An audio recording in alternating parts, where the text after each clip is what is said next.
Bismillahirrahmanirrahim. Assalamualaikum warahmatullahi wabarakatuh. أول شيء هيا نشكر الله عز وجل الذي قد أعطانا نعما كثيرة حتى نستطيع أن نتباحث هذه المادة. ثانيا صلاة وسلاما دائمين متلازمين على حبيبنا وشفيعنا محمد صلى الله عليه وسلم الذي قد حمل الناس من ظلمات الجهل إلى النور الفهم أي الدين الإسلام. Baik, pertama-tama saya hormati Ustaz Syamsuddin MPD selaku dosen pengampu di mata kuliah Sosiolinguistik, dan saya ucapkan terima kasih juga kepada beliau karena telah memberikan materi yang sangat menarik, di mana materi ini sebenarnya sudah kita temui dan sangat akrab dengan kita di kehidupan sehari-hari, tapi tidak banyak dari kita yang menyadari urgensinya, yaitu mengenai rasialisme di dalam bahasa. Berbicara bahasa bukan hanya sebagai alat komunikasi, tapi juga bisa menunjukkan identitas seseorang. Dari cara mereka bicara dan dialek yang mereka gunakan, kita bisa mengetahui di mana tempat mereka berasal, status sosial, bahkan latar belakang pendidikan mereka. Dalam kasus yang lebih lanjut, pemilihan satu kata bisa menunjukkan karakter atau niat seseorang. Di dalam masyarakat multikultural yang memiliki berbagai macam agama, budaya, suku, ras, dan tentu saja bahasa, tentu di sana ada bahasa yang lebih dominan atau bahasa yang lebih diutamakan dari bahasa yang lain. Akan tetapi permasalahannya adalah tidak semua orang yang tinggal di tempat itu mampu menggunakan bahasa itu secara baik dan benar atau sebagaimana penutur aslinya. Bisa saja mereka mampu menggunakan bahasa itu, tapi dialek dan pengucapannya sangat berbeda. Nah, di dalam video ini kita akan membahas bagaimana bahasa yang seharusnya menjadi identitas yang dibanggakan tapi bisa juga menjadi faktor diskriminatif. Bahasa yang alih-alih digunakan sebagai alat komunikasi justru digunakan sebagai alat untuk mendiskriminasi orang lain. Dalam materi ini ada dua kata kunci yang perlu kita pahami, yaitu bahasa dan rasialisme. Bahasa sebagai alat komunikasi memiliki tiga karakteristik utama, yaitu fonologis yang berkaitan dengan bunyi dan makna-maknanya, kemudian leksikal yang berkaitan dengan kata atau kalimat yang digunakan untuk berkomunikasi yang lebih efektif, dan yang ketiga adalah sosiolinguistik, di mana bahasa dianggap sebagai fenomena sosial atau bagaimana penggunaan bahasa tersebut di dalam masyarakat. Karena bahasa dianggap sebagai komponen kunci dari perkembangan sosial, peradaban, dan komunikasi. Bagaimana perkembangan bahasa itu atau bagaimana bahasa itu digunakan sangat tergantung dengan latar belakang seseorang, budayanya, serta dari mana mereka berasal. Kemudian rasialisme, yaitu sikap, tindakan, atau struktur sosial yang menunjukkan superioritas atau kekuasaan lebih dari orang lain.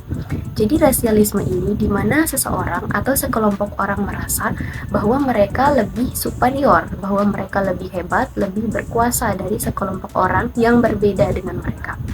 Jadi rasialisme bahasa adalah fakta bahwa seseorang akan diperlakukan tidak adil berdasarkan bahasa ibu yang mereka gunakan.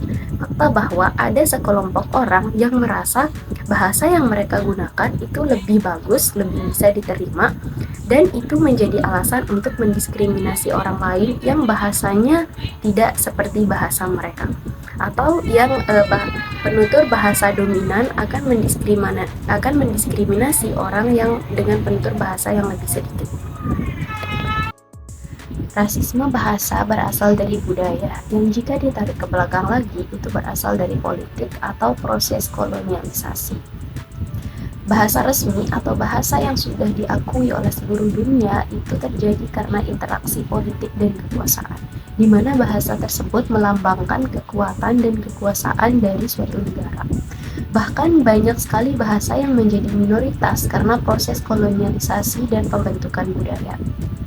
Bahasa yang digunakan oleh orang yang paling berkuasa adalah dianggap sebagai bahasa yang memiliki kelas sosial yang lebih tinggi. Secara historis, penyebaran bahasa terbanyak sangat berkaitan dengan politik. Negara yang memiliki jajahan paling luas itu bahasanya paling banyak digunakan di seluruh dunia, seperti bahasa Inggris. Yang di kemudian hari, pengguna bahasa tersebut atau orang yang mampu menggunakan bahasa tersebut akan dianggap memiliki kelas sosial yang lebih tinggi atau dianggap sebagai orang yang lebih pintar daripada orang yang tidak bisa menggunakan bahasa Inggris. Kemudian bahasa yang digunakan oleh para petinggi-petinggi politik dalam jamuan makan malam, dalam rapat, atau dalam bisnis mereka adalah bahasa yang dianggap paling keren dan paling digunakan oleh orang-orang yang berpendidikan. Rasialisme bahasa yang terjadi akibat kolonialisasi juga pernah terjadi di Turki, di mana Mustafa Kemal Atatürk yang menjadi kunci runtuhnya Khalifah Utsmaniyah dan kemudian mengubah Turki menjadi negara sekunder, pernah sangat melarang penggunaan atau bahkan tulisan Arab di Turki. Karena dia tahu cara untuk meruntuhkan umat Islam adalah dengan menjauhkan mereka dari Al-Quran dan bahasa Arab. Kemudian Mustafa Kemal Atatürk memerintahkan seluruh tentaranya untuk melarang penggunaan bahasa Arab di seluruh rakyat Turki. Kemudian menghapus tulisan-tulisan Arab yang ada di jalanan. Bahkan yang paling parah adalah dia melarang penggunaan azan dengan bahasa Arab, itu diganti dengan bahasa Turki. Penyebab lain dari rasialisme bahasa ini adalah gagasan tentang bahasa sebagai simbol bangsa. Sehingga kurangnya pengetahuan dan kefasihan dalam bahasa nasional seringkali dianggap sebagai warga negara yang buruk. Padahal dalam masyarakat yang multilingual, bahasa persatuan itu sangat diperlukan seperti bahasa Indonesia. Akan tetapi banyak orang yang salah mengartikan ini dan merasa berhak mendiskriminasi orang lain yang tidak fasih menggunakan bahasa itu. Contohnya seperti Cinta Laura. Dia pernah dibully karena tidak fasih menggunakan bahasa Indonesia. Dia salah satu artis penyanyi yang sangat berprestasi dan sangat mengharumkan nama bangsa Indonesia dengan banyak karya-karyanya. Nah, dia tinggal di Jerman selama beberapa tahun dan terbiasa menggunakan bahasa Inggris sejak lahir meskipun dia berkewarganegaraan Indonesia. Setelah balik ke Indonesia dan tinggal di Indonesia, dia berbahasa Indonesia dengan menggunakan aksen Inggris dan itu dibully oleh banyak sekali orang sampai menyebabkan trauma yang serius terhadap Cinta Laura. Nah, pertanyaannya, apakah tidak fasih berbahasa Indonesia itu menunjukkan dia sebagai warga negara yang buruk? Tentu tidak, karena dia sangat mencintai Indonesia dan mengharumkan nama Indonesia dengan banyak prestasi dan karyanya. Salah satu contoh kasus rasisme bahasa itu pernah terjadi di Perancis dalam waktu yang cukup lama, sehingga di channel Al Jazeera itu dilaporkan bahwa banyak sekali masyarakat Perancis yang mengalami diskriminasi bahasa itu turun ke jalan untuk unjuk rasa dan demo di depan gedung pemerintah. Karena di Perancis yang diperbolehkan itu hanya bahasa Perancis, bahasa lainnya sangat didiskriminasi. Bahkan orang yang berbicara dengan bahasa Perancis tapi menggunakan aksen daerah itu juga didiskriminasi dan diklasifikasikan sebagai orang dengan kelas sosial yang rendah.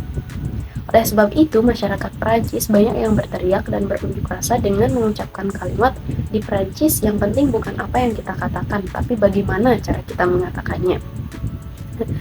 Kemarahan masyarakat ini ditanggapi cukup positif oleh Majelis Nasional Prancis karena mereka menyetujui undang-undang yang menjadikan diskriminasi linguistik itu sebagai pelanggaran yang setara dengan rasisme, seksisme, dan sejenisnya.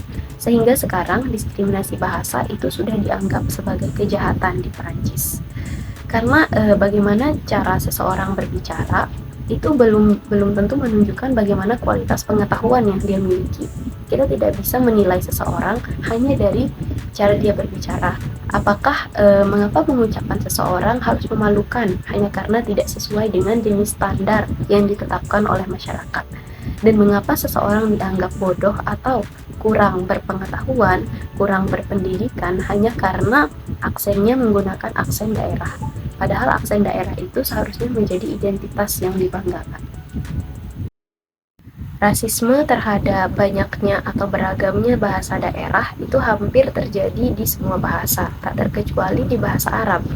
Karena sebagaimana yang kita tahu, bahasa Arab Fusha atau bahasa Arab resmi itu sangat berbeda dengan bahasa Arab Ammiyah yang digunakan di berbagai negara.